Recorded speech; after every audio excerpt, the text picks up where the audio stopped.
El título del sermón de hoy es La escalera. Y voy a comenzar con un versículo que está en Génesis 28, 10 y 11, que dice así: Jacob pues salió de Beerseba y fue a Harán.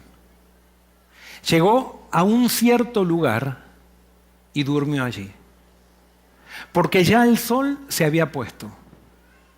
De las piedras de aquel paraje tomó una para su cabecera y se acostó en aquel lugar. Jacob salió y llegó a un cierto lugar.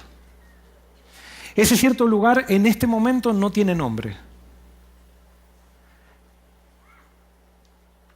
Jacob no sabía bien dónde estaba. Es más, estaba en un lugar donde nunca había planeado estar. Y puede ser que en esta mañana yo le esté hablando a alguien que ha llegado a un lugar donde nunca planeó estar. Un lugar donde se puso el sol. Un lugar que solamente lo que quiero es dormir porque no sé para dónde avanzar. Es más, no quiero avanzar más. Una cosa es estar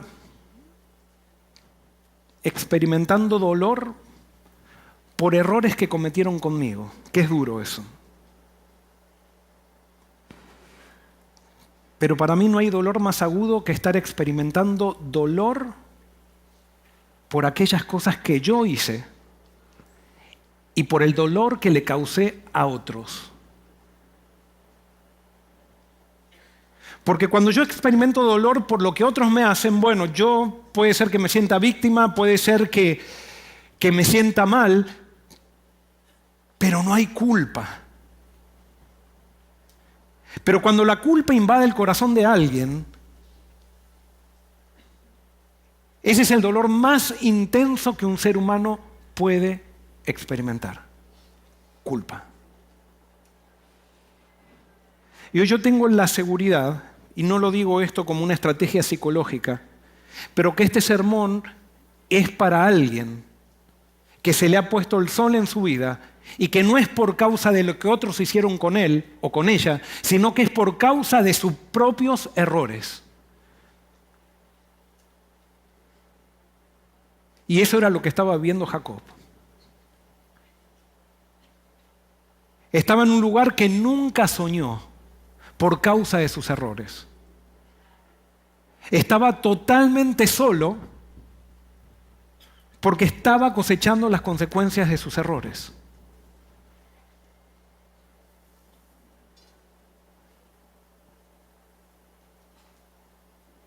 ¿Quién era Jacob?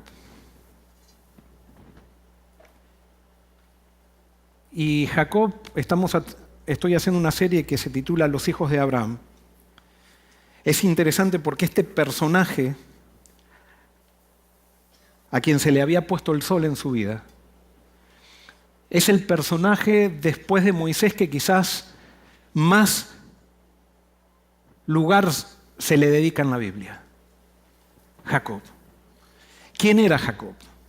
Y vamos a Génesis 25, 19 al 24 y nos dice las circunstancias del nacimiento de Jacob. Dice así: estos son los descendientes de Isaac, hijo de Abraham. Abraham engendró a Isaac.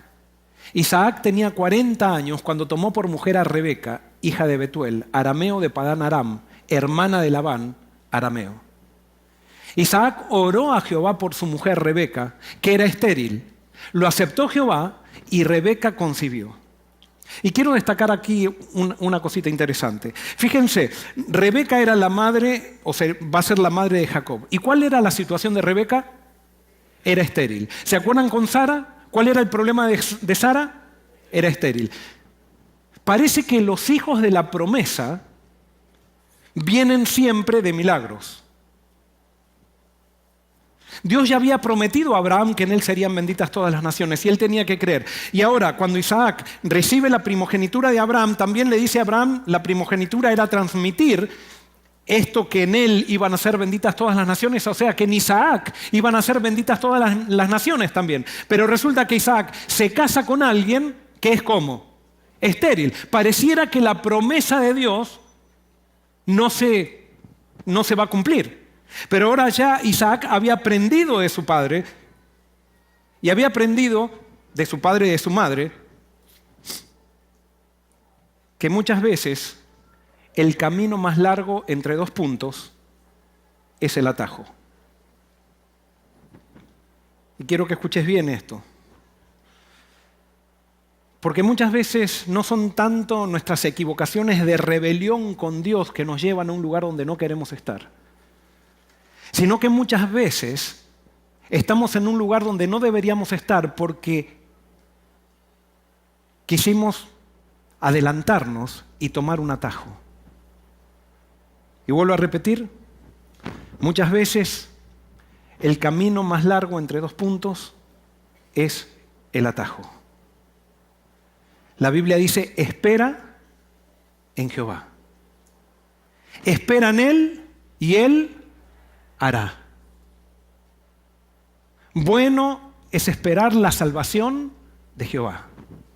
Bueno es Jehová a los que en Él esperan.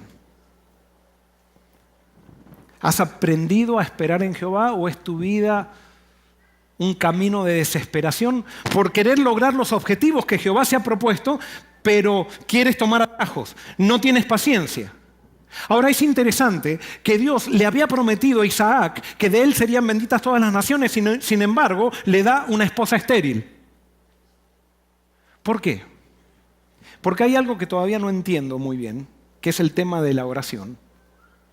Pero la Biblia me da a entender como que Dios me da promesas y Él espera que yo pida las promesas en mi vida.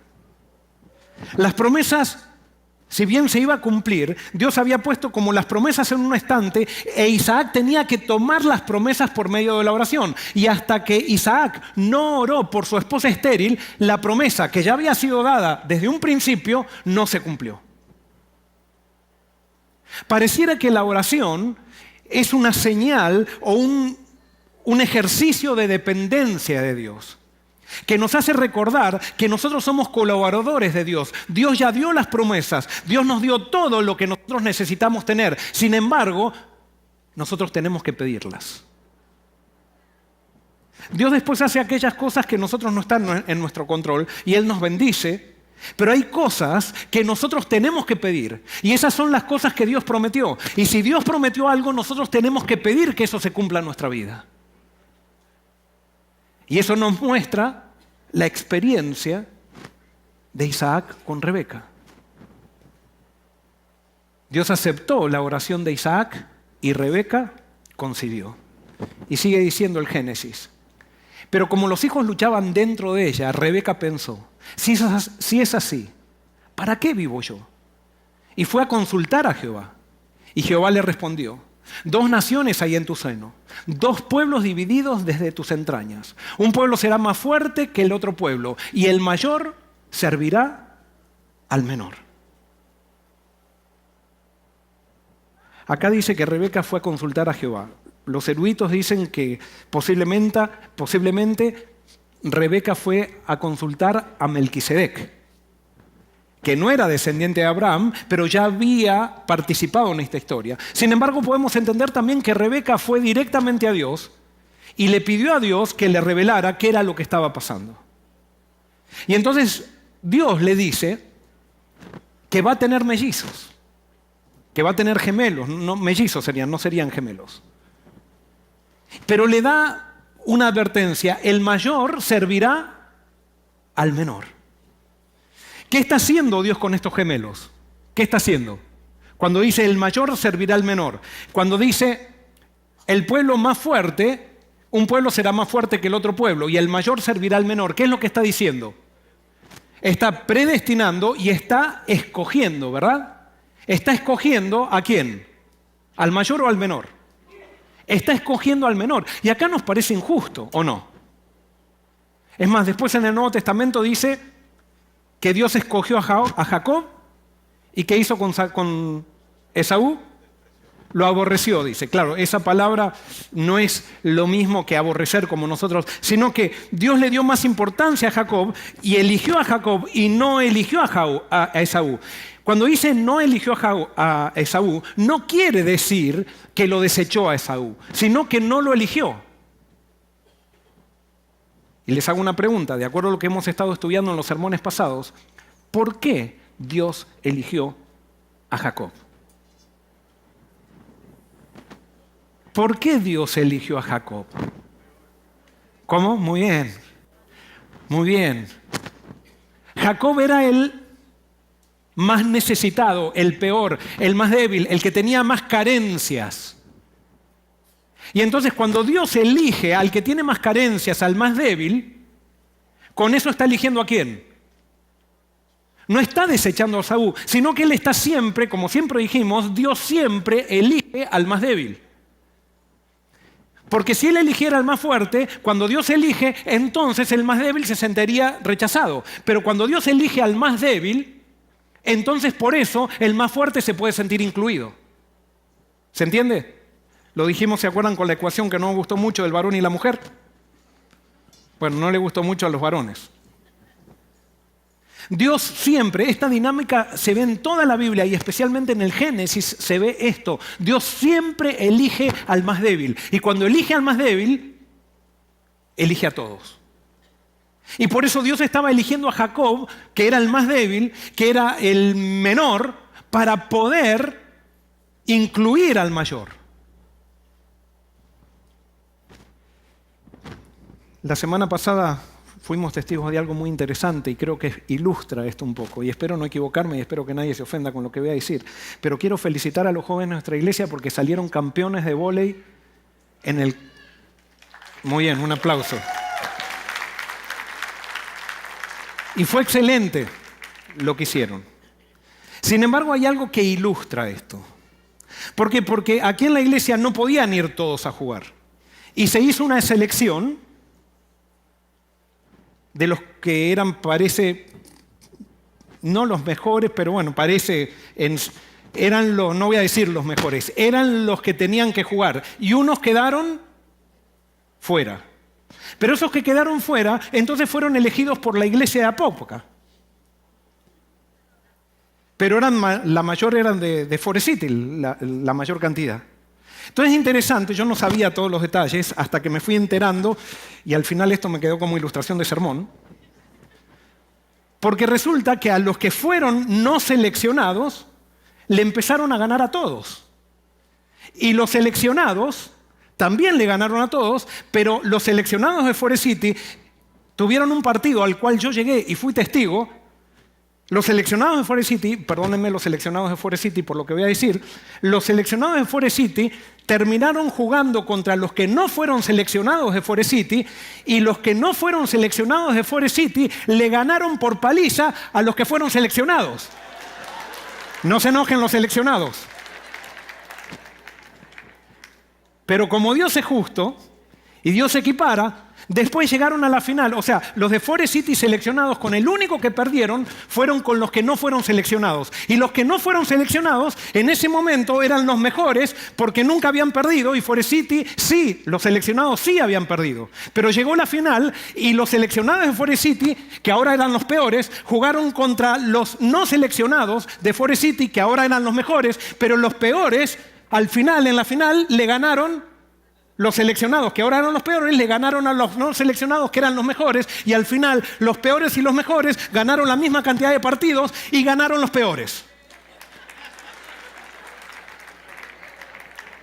Fíjense, o sea, ninguno quedó menos que el otro. Y por eso Dios elige a los peores para incluir a todos en esa elección.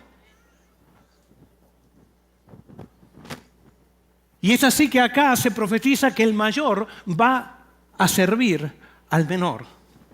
Y dice, cuando se cumplieron sus días para dar a luz, había gemelos en su vientre.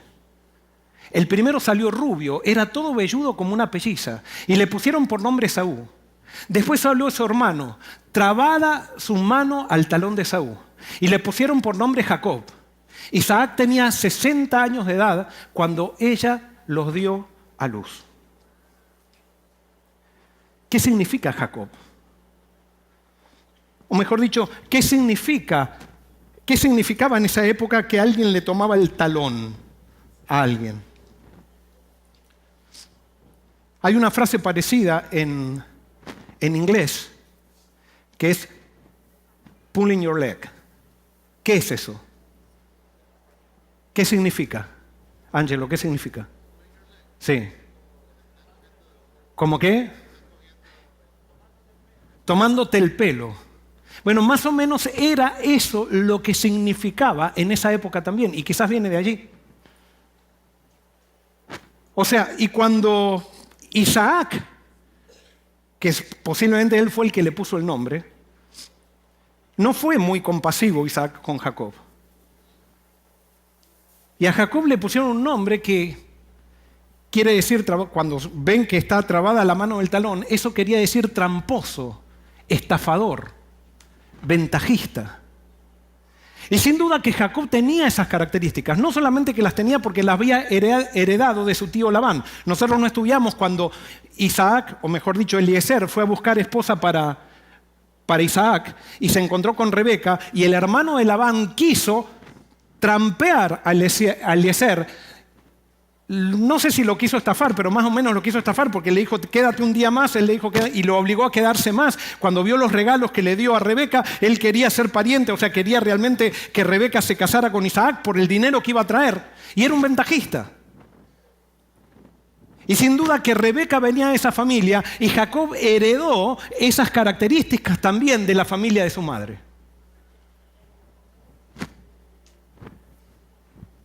Y por eso el nombre de Jacob era estafador, tramposo, ventajista. Cada vez que lo llamaban, eso era lo que su nombre significaba.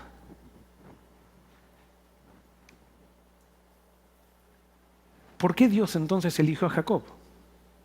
Simplemente Dios eligió a Jacob por esas características. En esas características Dios se iba a glorificar. Bástate mi gracia, porque mi poder se perfecciona en tu debilidad. Y por eso hoy alguien puede haber llegado aquí mirándose a sí mismo, y siempre que te mires a ti mismo vas a encontrar muchas desventajas en tu personalidad. Ahora, si tú estás dispuesto a poner a Dios en primer lugar, Dios se va a perfeccionar en ti para hacerte grande en Él. Pero tienes que reconocer a Dios en tu vida. Tienes que darle oportunidad a Dios. Tienes que dejar que Él se manifieste. Sigue diciendo la historia. Crecieron los niños. Esaú fue diestro en la casa, hombre del campo. Pero Jacob era hombre tranquilo, que habitaba en tiendas. Y amó Isaac a Esaú porque comía de su casa. Pero Rebeca amaba a Jacob. Y acá encontramos varias cosas.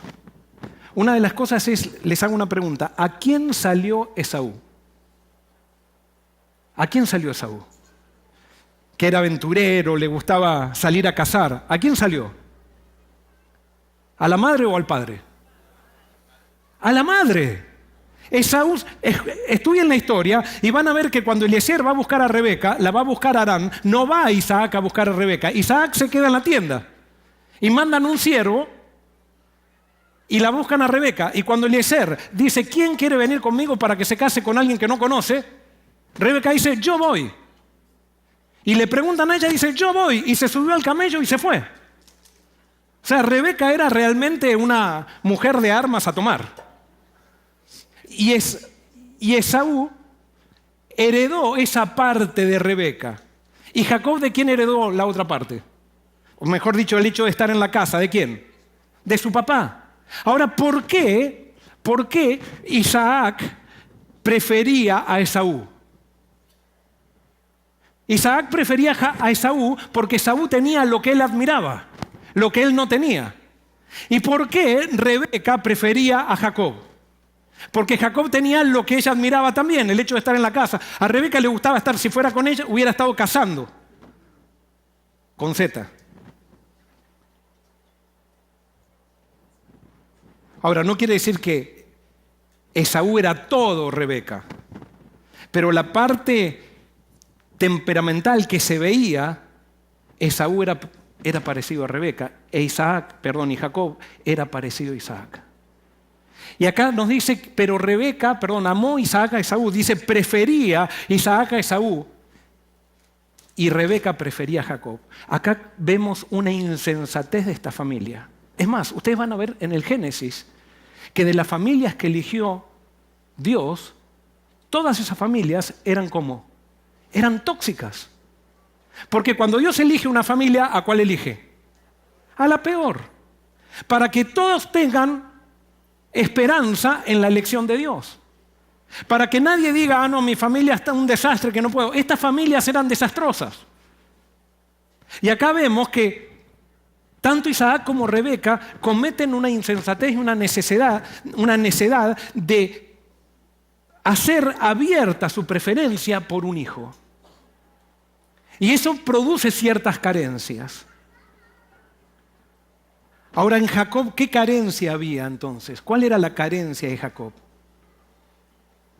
La carencia de Jacob era que él nunca llegaba a cumplir las expectativas de su papá. Era como que él tenía que ser Esaú para sentirse aceptado por su papá. Y su papá mostraba mucha preferencia por Esaú. Claro, Esaú tenía también una carencia. ¿Y cuál era la carencia? La aceptación de su mamá. Y por eso en la vida cristiana, cuando Dios toma tu corazón, y esto se aplica para la iglesia, para todo, no es cuestión de simplemente juntarte con lo que te es cómodo juntarte. Es más, muchas veces nosotros al que más nos cuesta, lo tenemos que tomar como un desafío de relación para pedirle a Dios que nos relacionemos bien con aquel que más nos cuesta relacionarnos, porque posiblemente el que más nos cuesta relacionarnos es aquel que es ¿qué? Más parecido a mí. ¿No han visto eso ustedes? Al que le gusta hablar, no soporta a otro que habla. Y al que le gusta hablar, cuando hay uno mucho, dice, ay, no lo soporto. No hay peor persona para un orgulloso que otro orgulloso. Y por eso ese es nuestro desafío. Nuestro desafío es llevarnos bien con todos. Nuestro desafío es preferir a todos. Nuestro desafío en nuestra casa es mostrar preferencia por todos y no mostrar simplemente preferencia por el que me es más fácil relacionarme. Porque si no podemos provocar ciertas carencias, que eso va a tener ciertos condicionamientos en nuestros hijos. Y eso no es algo natural. Y por eso para que una familia se sane, tiene que entrar Dios en la familia. Porque si no entra Dios en la familia, no va a haber cambios reales. Podemos tener cambios estéticos, cambios circunstanciales, cambios de apariencia, pero no vamos a tener un cambio real.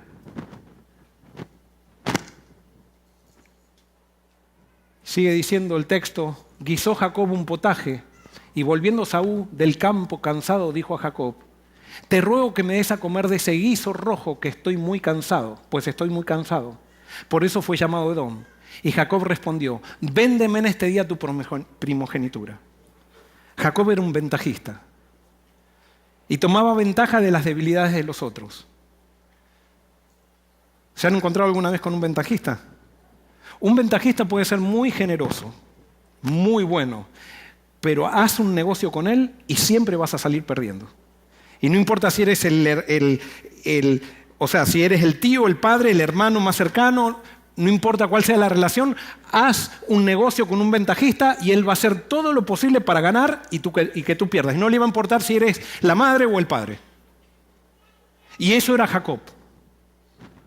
Jacob era un ventajista y vio la debilidad de su hermano Esaú y se aprovechó en el acto de esa debilidad para conseguir algo que él quería. ¿Por qué le interesaba a Jacob la primogenitura? ¿Cuál era la razón? Claro, y cuando leemos nosotros los libros que hacen comentarios sobre esto, a nosotros nos gusta idealizar a los que fueron escogidos por Dios. Y nos olvidamos que Dios elige ¿a quién? Al peor.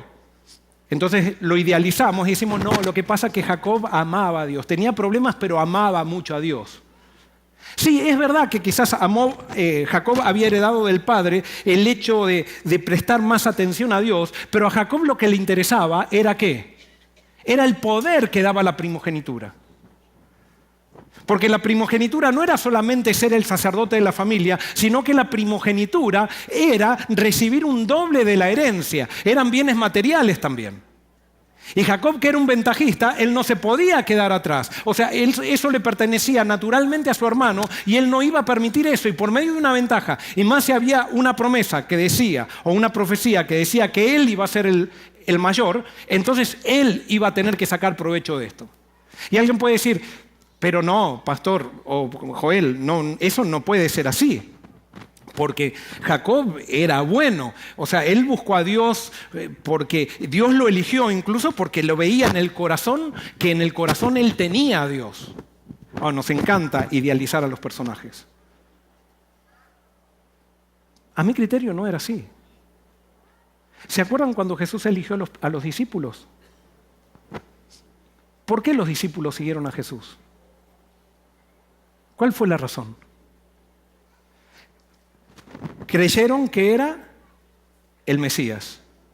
Pero durante los 3 años y medio que caminaron con Cristo, ¿qué buscaban continuamente los discípulos? El trono. Ellos estaban con Jesús por lo que Jesús representaba, pero no realmente por Jesús. En la medida que caminaron con Jesús, fueron conociendo a Jesús y Jesús tuvo que romper sus sueños acerca de sus propias ambiciones para que ellos puedan entrar en los sueños de Dios. Pero si Dios no rompía los sueños de los discípulos, por medio de la crisis que provocó la cruz, ellos siempre iban a seguir interesados en la riqueza de la primogenitura, pero no en aquel que daba la primogenitura. Y Jacob era un interesado porque Dios elige al peor. Y Dios sabía que la luz siempre vence a las tinieblas. Y si elegía al peor y el peor se dejaba llevar por él, el peor se iba a transformar en el mayor para poder ministrar al que había quedado atrás. No, dejemos de idealizar a la Biblia, dejemos de idealizar a los personajes que aparecen en la Biblia, porque hay un solo personaje que podemos idealizar. ¿Y cómo se llama ese personaje? Jesús. No es Jacob, no es Moisés, no es Elías. ¿Es quién? Es Jesús.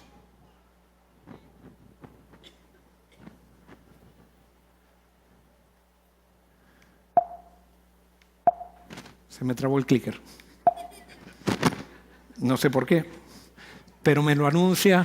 No sé tampoco quién me lo anuncia. Ahí está. Y sigue diciendo, entonces dijo Esaú, me estoy muriendo, ¿para qué pues me servirá la primogenitura? Dijo Jacob, júramelo en este día. Él se lo juró y vendió a Jacob su primogenitura. Entonces Jacob dio a Esaú pan y del guisado de las lentejas. Él comió y bebió y se levantó y se fue. Así menospreció Esaú la primogenitura. ¿Era bueno Esaú? O sea, en el sentido, ¿no tenía errores Esaú? Claro que los tenía también. También los tenía. Y de esos errores se aprovechó David.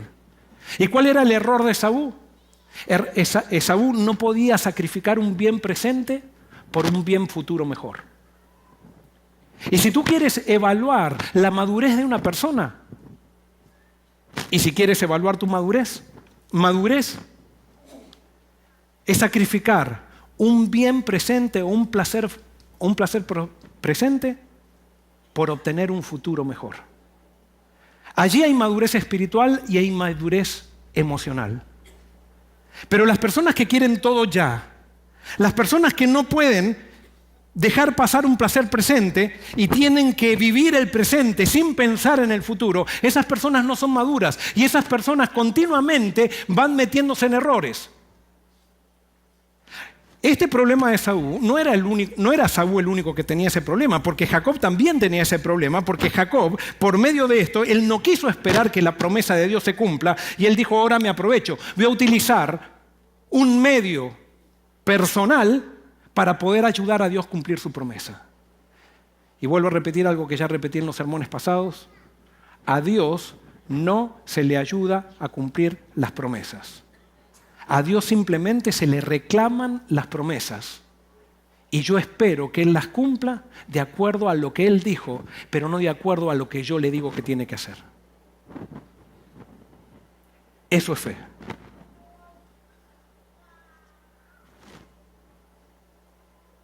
Por eso Jacob aprovechó y cuando Esaú dijo, ¿para qué? Yo de todas maneras me voy a morir, dame para comer. Y aprovechó Jacob, era un buen negociante, que a mí eso realmente no tengo de Jacob.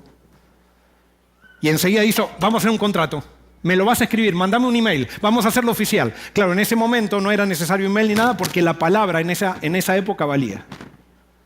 Y con solamente haber dicho, júramelo, ya Jacob se sintió satisfecho. Era como un contrato la palabra. Ahora hay que hacer tanto papeleo porque somos tan fallutos los seres humanos. Hemos decaído tanto en nuestra moralidad que no se puede confiar en la palabra. No se puede confiar en una persona cuando te dice algo porque te la puede cambiar de un día para el otro.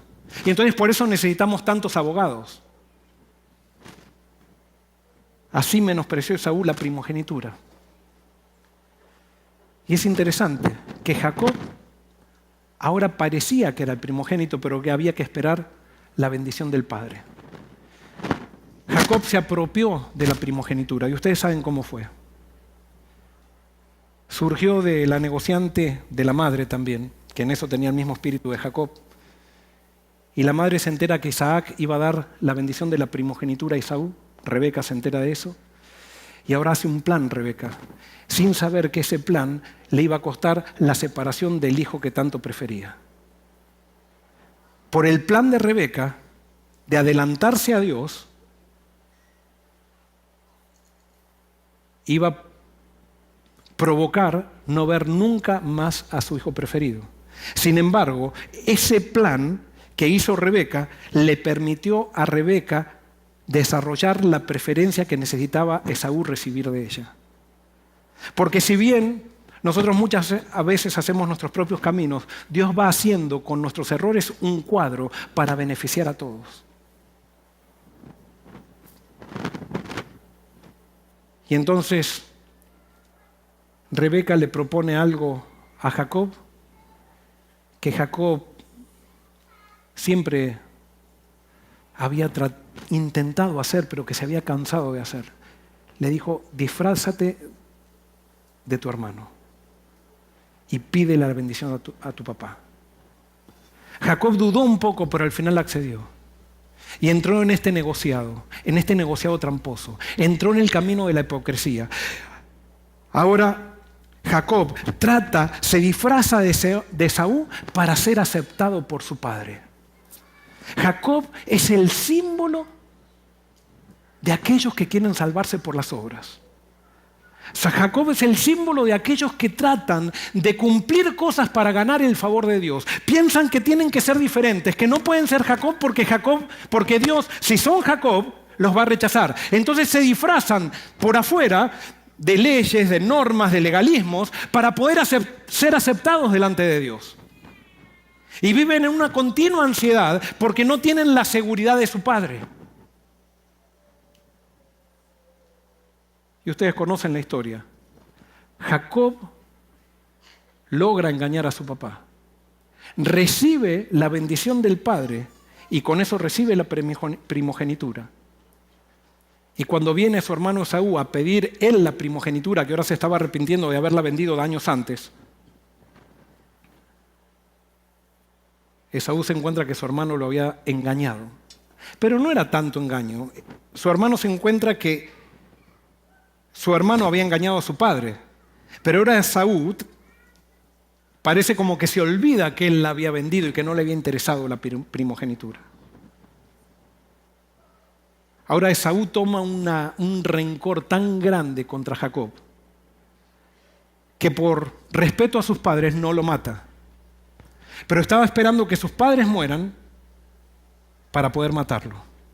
Y ya la convivencia en esta familia se hizo tan insoportable que Rebeca tomó una decisión y dice, si yo no mando a Jacob fuera de casa, lo va a matar su hermano. Y entonces Rebeca lo despide a Jacob para que vaya a la casa de sus familiares. Y allí encontramos a Jacob. Salió de Beerseba y fue a Harán. Llegó a un cierto lugar y durmió allí, porque ya el sol se había puesto. De las piedras de aquel paraje tomó un lugar para su cabecera y se acostó en aquel lugar. Este fue el peor momento de la vida de Jacob. El sol se había puesto. La culpa llenaba su corazón. Todo se había roto. Todo lo había perdido. Es más, hasta él pensaba que su primogenitura no tenía ningún tipo de validez. Y allí, cuando llega al lugar que no tiene nombre, a ese cierto lugar, se acuesta a dormir en su depresión. Y entonces allí sigue diciendo lo siguiente: y tuvo un sueño, y vio una escalera que estaba apoyada en tierra y su extremo tocaba en el cielo. Ángeles de Dios subían y descendían por ella.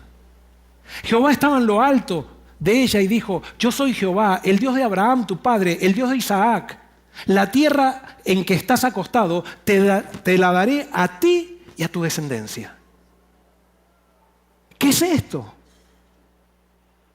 ¿Cuál es el centro del sueño de Jacob? Nosotros podemos pensar que el centro del sueño de Jacob es Dios. Pero ¿qué fue lo primero que vio Jacob? ¿Qué fue lo primero que vio? Una escalera. El centro del sueño de Jacob era una escalera. No era Dios. Era la escalera. La escalera era lo más importante del sueño de Jacob. Y alguien puede decir: no, pero Dios es lo más importante. Lo que pasa es que la escalera tenía el significado para que Jacob pudiera entender a Dios. ¿Para qué se le da a alguien una escalera? ¿Para qué? Para subir, ¿pero por qué? Para que alcance algo que es inalcanzable. Y en ese momento Jacob sentía que él no podía alcanzar a Dios por causa de sus propios errores. ¿Habrá alguien aquí en esta mañana que hoy siente, que ha venido acá y siente que no puede alcanzar a Dios por causa de todos los errores que cometió? ¿Habrá alguien aquí que siente que no puede alcanzar a Dios porque quizás le fue infiel a su esposa, le fue infiel a su esposo, quizás le estafó a alguien? Quiero decirte que hoy Dios te trajo aquí para que sepas que Dios pone una escalera. Y es interesante que esa escalera Dios no la pone para que Jacob suba. ¿La pone para qué? Para que las bendiciones de Dios bajen a Jacob donde está. Cuando Dios te pone una escalera, Dios no te pone una escalera para que tú subas en la escalera, sino que Dios te pone una escalera para que sus bendiciones puedan descender hacia donde estás, hacia ese lugar donde no tiene nombre, hacia ese lugar en la noche donde se perdió la luz del sol, a ese lugar donde la culpa te abruma. Allí hay una escalera que se llama Jesús y te alcanza donde está.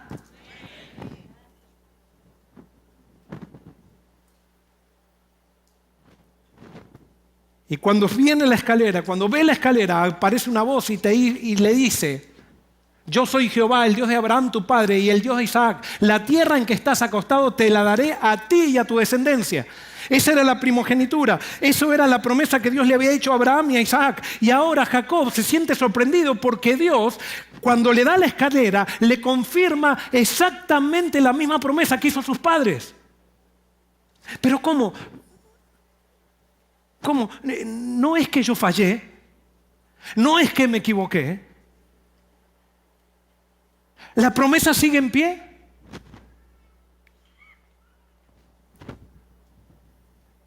Y sigue diciendo Dios: será tu descendencia como el polvo de la tierra, y te extenderás al occidente, al oriente, al norte y al sur. Y todas las familias de la tierra serán benditas en ti y en tu simiente, pues yo estoy contigo, te guardaré donde quiera que vayas y volveré a traerte a esta tierra, porque no te dejaré hasta que haya hecho lo que te he dicho. Pero Señor, si yo he engañado a mi papá, he engañado a mi hermano, he tomado ventaja, yo soy Jacob engañador. Tú todavía sigues prometiéndome algo, todavía tengo la primogenitura. Es que nunca la perdiste. No puede haber nada que hagas que te quite el llamado que yo te hice desde un principio. Ah, no, pero este Dios es muy liberal. Como a un engañador, a un estafador. Dios le sigue haciendo una promesa. No, primero Jacob, cambia. Y después vas a poder tener la promesa. No. Las promesas de Dios no dependen de lo que tú haces, depende de lo que Dios hizo.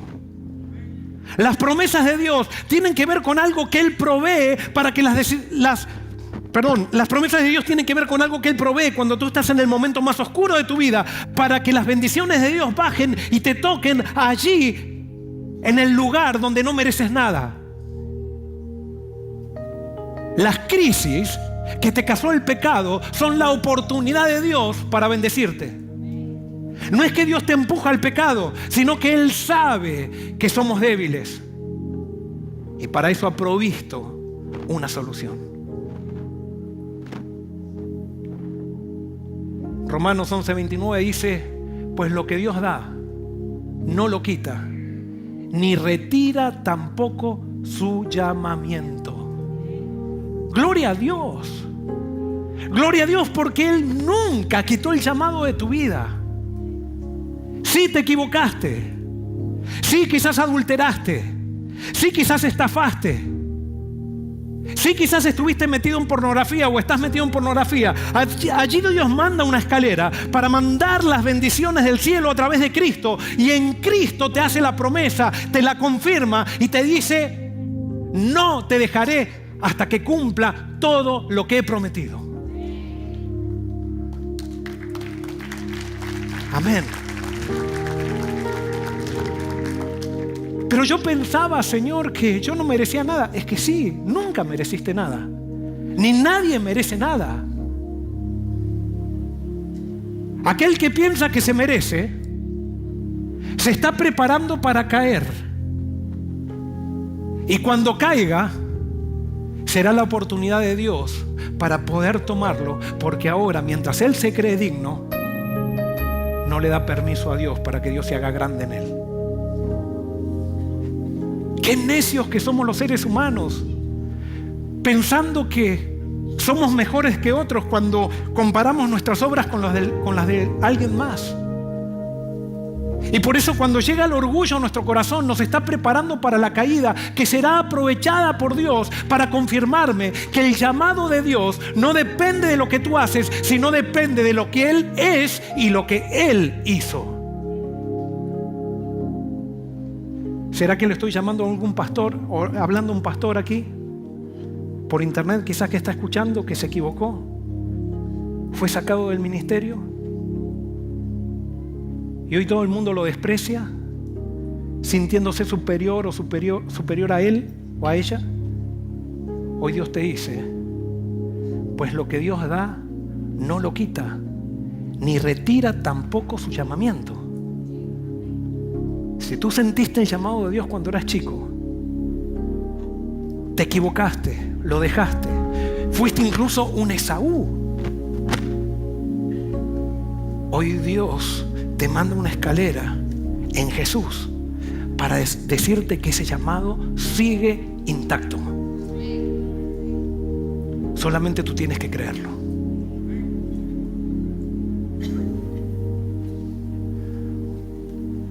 ¿Será que le estoy hablando a alguien que le está siendo infiel a su esposa o su esposo?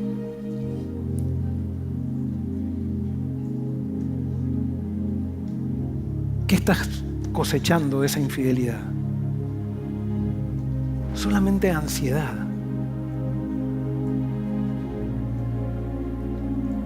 La ansiedad de esconderte. La ansiedad de autojustificarte y decir, bueno, lo hago porque ella no me da lo que yo necesito. O lo hago porque él no me da lo que necesito. Te estás autodestruyendo. Hoy Dios te manda una escalera Y ojalá llegues a ese lugar donde ya sientes que nada tiene sentido, a ese lugar que no tiene nombre, a ese lugar donde se puso el sol, y de una vez por todas hagas un alto, cierres los ojos y le dejes que Dios te dé un sueño.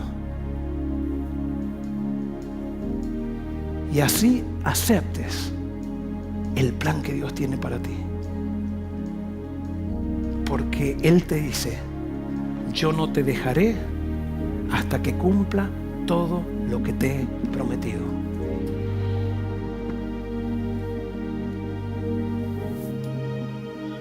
¿Habrá alguien acá que necesita recibir esa confirmación de Dios?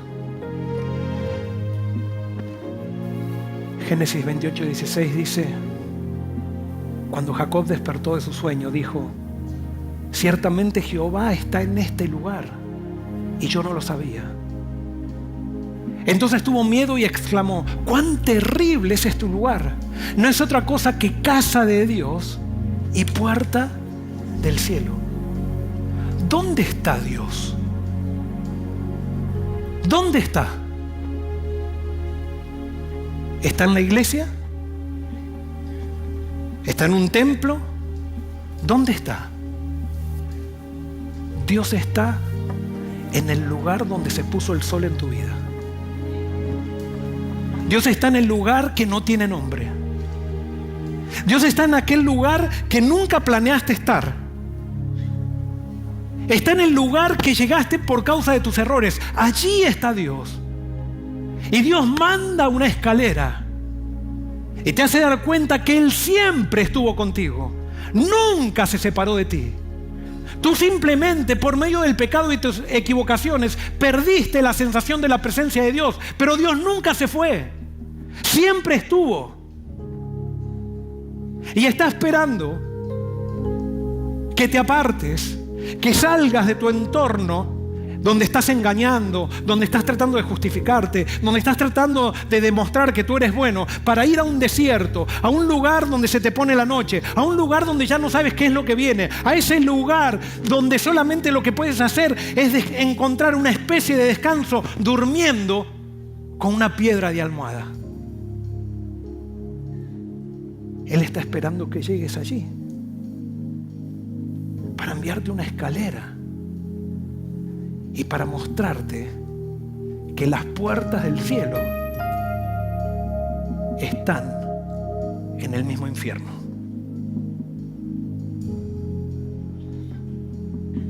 Las puertas del cielo están en el mismo infierno. Dios quiere que entiendas que nunca te dejó, que en la escalera eres perdonado y que en Jesús tienes todo. Jesús es la escalera. Él vino a este mundo, vino a este infierno para mostrarnos que hay buena voluntad para con nosotros, a pesar de nuestros errores.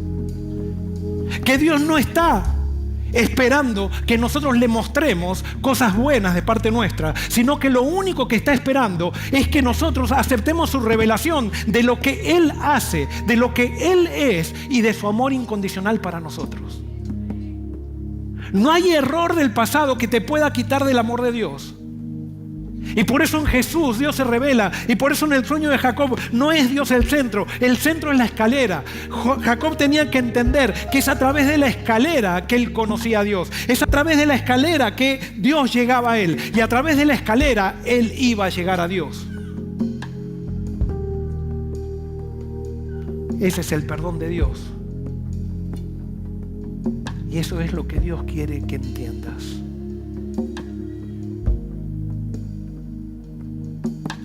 Quiero terminar hoy con un llamado. ¿Habrá alguien hoy aquí que llegó en un momento oscuro de su vida y que sabe que no le ha entregado su vida a Dios? Está allí, cree en Dios como Jacob creía, pero todavía no se ha comprometido con Dios, no ha aceptado la escalera y decir: voy a dejar que tú prometas para mí. Yo no voy a prometer nada, simplemente voy a dejar que tú seas ahora el que me guíe en mi vida. Y así como vimos hoy el bautismo de Evelyn, y así como Evelyn hoy dio testimonio público de que aceptaba la escalera, habrá alguien acá que dice: Señor, yo quiero aceptar esa escalera. Yo quiero que tus bendiciones lleguen a mí. Yo quiero que tus promesas se cumplan en mi vida. Quiero aceptar tu promesa y creer en tus promesas cuando tú dices: no te dejaré hasta que haya hecho todo lo que te prometí. ¿Saben qué? Bautizarse no es prometer nosotros algo. Bautizarse es aceptar en nuestra vida las promesas de Dios. ¿Habrá alguien en esta mañana que quiere decir: Señor, yo quiero dejar de dar vueltas, yo quiero entregar mi vida por medio del bautismo en un futuro? Y que quiere decirle hoy a Dios: quiero aceptarte, Señor. ¿Habrá alguien? Quisiera orar por él o por ella. ¿Quién es esa persona que vino hoy aquí y que Dios lo trajo y que le está diciendo: hijo, hija, te amo? No te pido que hagas nada, simplemente te pido que creas en mi llamado. ¿Habrá alguien? Yo quisiera orar por ti. Y yo sé que es difícil. Alguien puede decir: ¿y por qué, Joel, haces un llamado? Porque es necesario que lo que el Espíritu Santo nos está diciendo en nuestro corazón lo confirmemos con acciones. Y no dejemos pasar aquello que el Espíritu nos está llamando a hacer. Habrá alguien que quizás ya se bautizó, así como Evelyn también, pero que siente que realmente nunca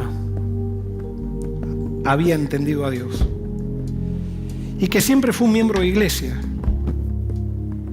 pero que ahora quiere realmente aceptar a Cristo, aceptar la escalera.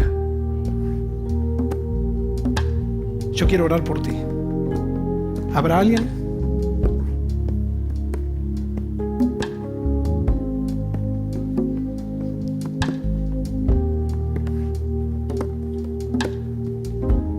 Y yo sé que estos silencios son incómodos,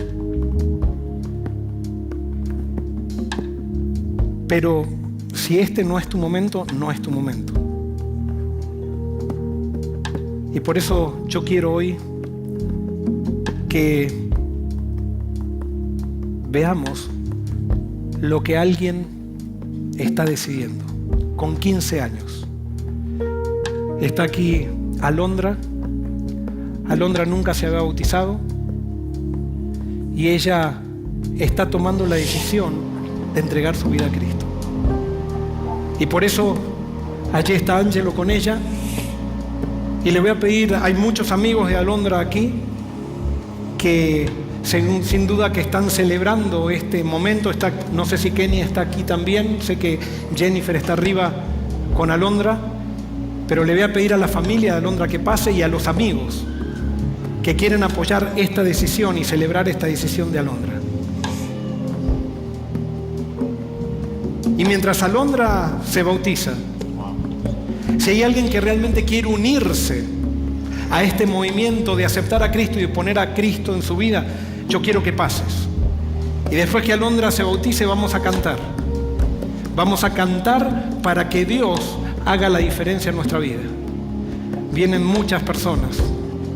Alondra, tenés muchos amigos aquí. Y Ángel, lo dejo con vos esta parte. Gracias, Joel. Sí, vamos a pedirle a todos los amigos, familiares de Alondra que pasen acá.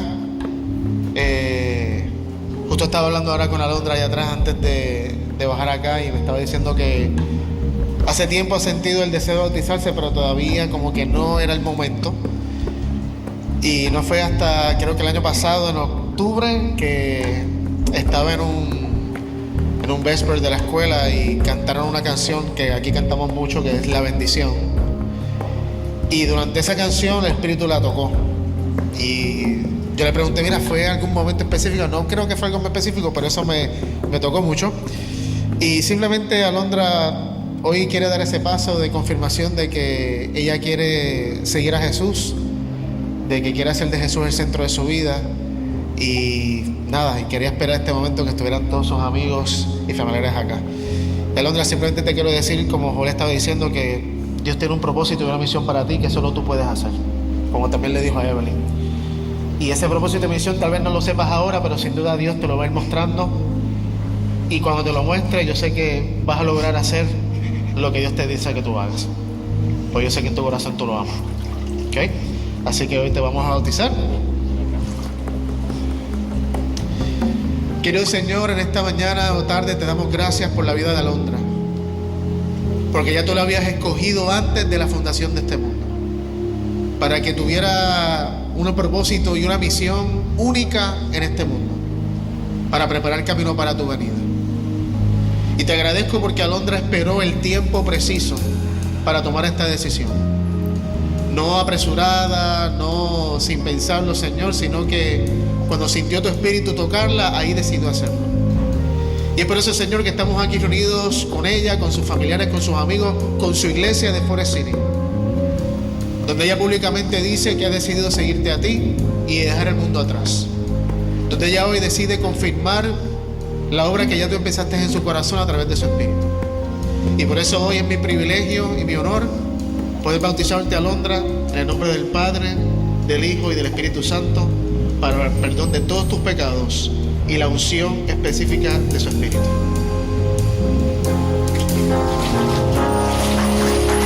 Amén.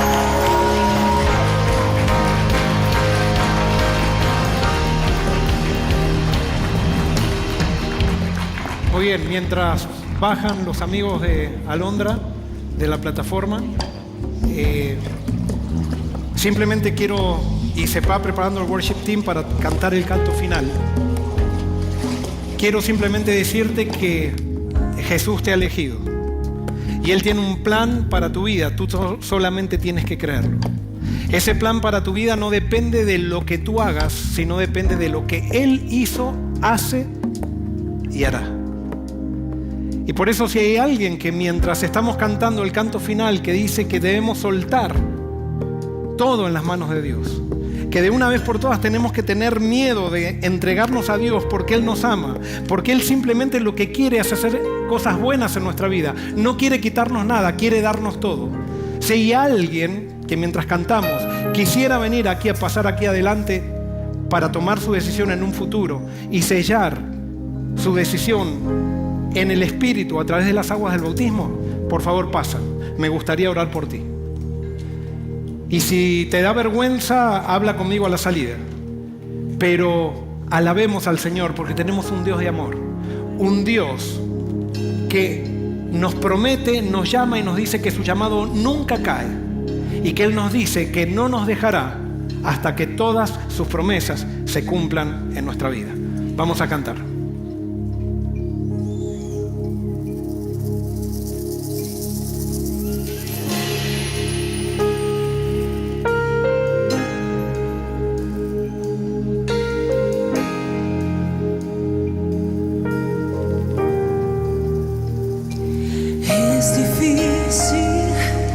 A veces no se entiende, me conoces más que a mí misma. Creer en algo que no veo, yo sé que tu plan es perfecto. Hazme ver como tú me ves. Hazme entender y creer sin temer. Te suelto mis sueños, te suelto mis deseos.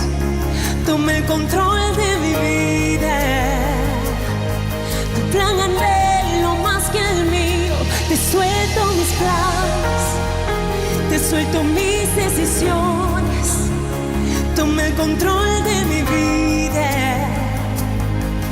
Plan anhelo más que el mío. Es difícil, a veces no se entiende. Me conoces más que a mí mismo. Creer en algo que no veo. Yo sé que tú plan es perfecto. Dile, y hazme ver como tú me ves. Y hazme entender y creer sin temer. Te suelto mis sueños, te suelto mis deseos. Toma el control de mi vida. Toma el control.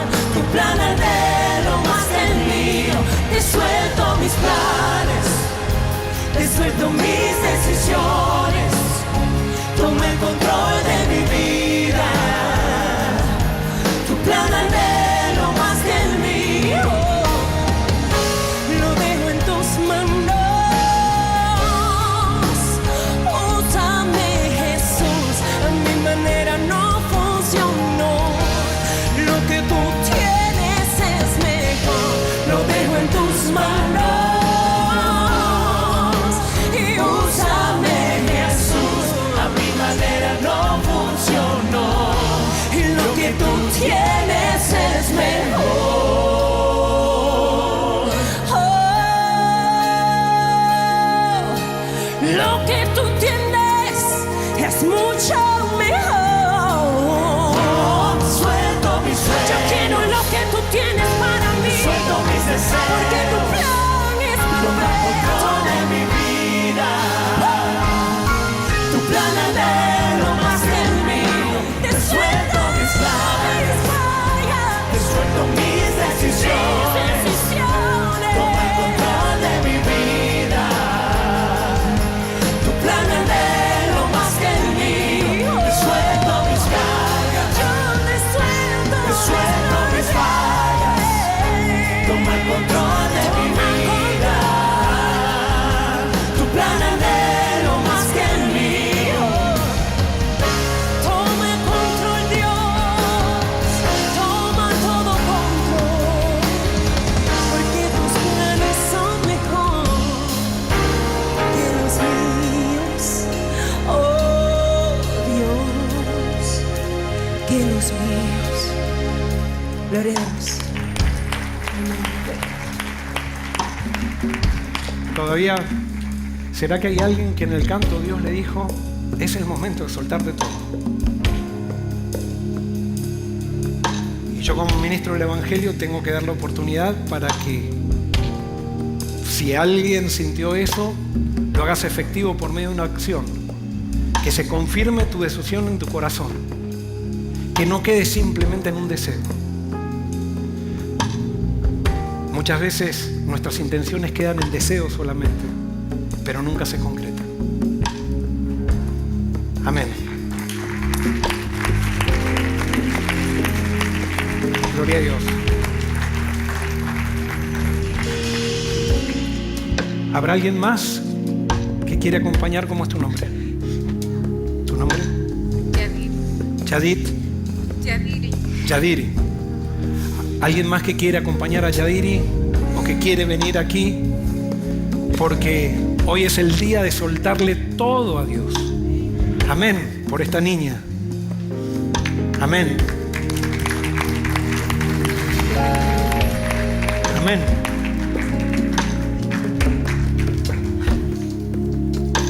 Amén, gloria a Dios. Amén. Amén. Amén. Amén.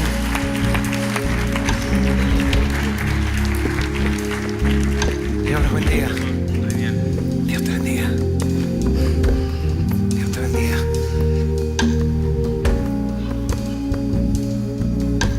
Este es el momento. Soltar todo en las manos de Dios. Que Él sea soberano. Habrá una persona más que quiera ser parte de